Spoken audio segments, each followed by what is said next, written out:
Hello po, para sa mga nagtatanong dito sa aming Opolar fan na gamit namin pang camping. Meron siya hanggang number 4 na strength ng hangin and 45 degrees oscillation or yung pag-ikot niya. Pwede din hanggang 90 degrees. And then naiikot siya hanggang likod. Ayan. Pwede din siyang ganon. Meron din siyang timer. 1 hour, 4 hours, 8 hours. Pwede nyo siyang i-timer. And alam nyo ba na ang battery life netong Opolar fan namin ay umaabot ng 8 hours sa number 2 na strength and 4 hours naman kapag ka naka-max or number 4 siya.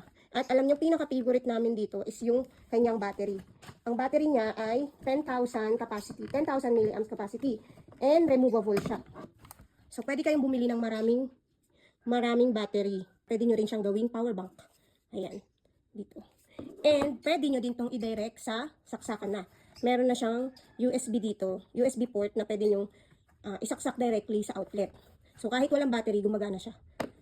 At pwede din siyang isabit. Yan.